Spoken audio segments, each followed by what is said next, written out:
தமிழ்நாடே கேள்விப்பட்டிராத அதிரடி விலை குறைப்பு super Saravana stores. GT Holidays, South India's #1 travel brand.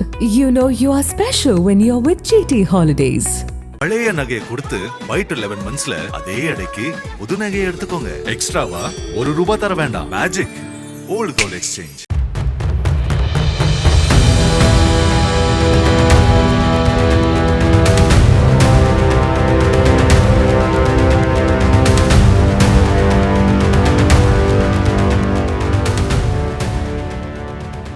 தலைநகர் டெல்லியின் செங்கோட்டை அருகே சுபாஷ் மார்க் சந்திப்பு சிக்னலில் நின்று கொண்டிருந்த ஹூண்டாய் i20 கார் திடீரென பயங்கர சத்தத்துடன் வெடித்து சிதறியது.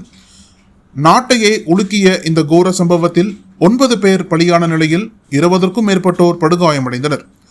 சரியாக கடந்த திங்கட்கிழமை மாலை 6:52 மணியளவில் இச்சம்பவம் நடந்தது. இந்த கார் வெடிப்பு சம்பவம் பயங்கரவாத தாக்குதலா என NIA, NSG உள்ளிட்ட புலனாய்வு அமைப்புகளும் டெல்லி காவல்துறையும் தீவிர விசாரணை நடத்தி வருகின்றன.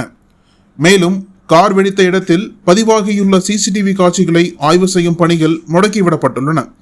அதோடு சம்பவ இடத்திலிருந்து தடயங்கள், வெடித்து சிதறிய காரின் பாகங்கள் ஆகியவை சேகரிக்கப்பட்டு விசாரணை நடந்து வருகிறது.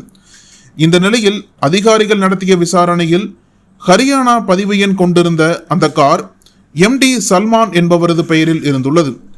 தொடர்ந்து கார் உரிமையாளரை கைது செய்த டெல்லி போலீசார் இச்சம்பவம் குறித்து பல்வேறு கோணங்களில் துப்பு துளைக்கி வருகின்றனர். அவரிடம் நடத்திய விசாரணையில் அந்த காரை ஓக்லாவில் உள்ள தேவேந்திரா என்பவருக்கு விற்றுவிட்டதாகவும், பின்னர் அவரிடமிருந்து அம்பாலாவில் உள்ள ஒருவர் அந்த காரை வாங்கியதாகவும் MD சல்மான் கூறியுள்ளார்.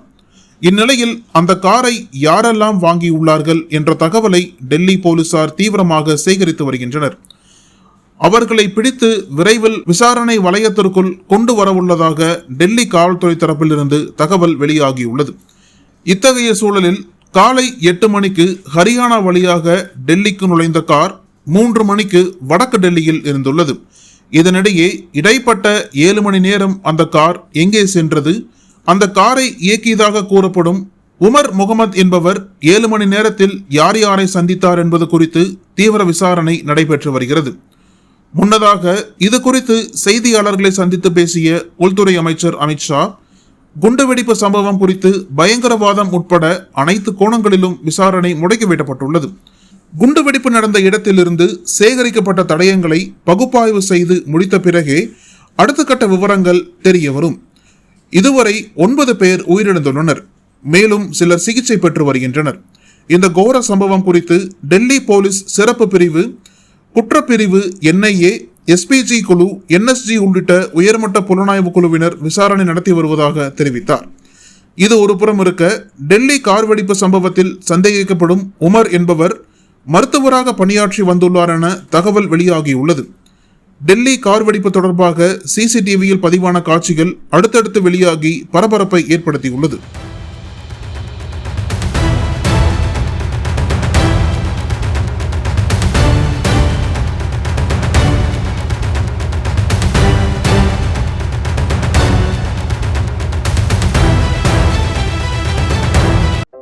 நக்கீரன் டிவிக்கு சப்ஸ்கிரைப் செய்யுங்கள். உங்கள் ஆதரவே எங்கள் பலம். ஆசிரியர்களுக்கு நண்பனாகவும் மாணவர்களுக்கு ஆசானாகவும் திகழும் தேர்வு வழிகாட்டி. ஒவ்வொரு பாடத்திற்கும் அனுபவமிக்க ஆசிரியர்களின் துல்லியமான தெளிவான விடைகள். CNC இருக்கு, தேர்வு பயம் எதற்கு? இது தீரன் பப்ளிஷிங் ஹவுஸ் விற்பனை வெளியீடு.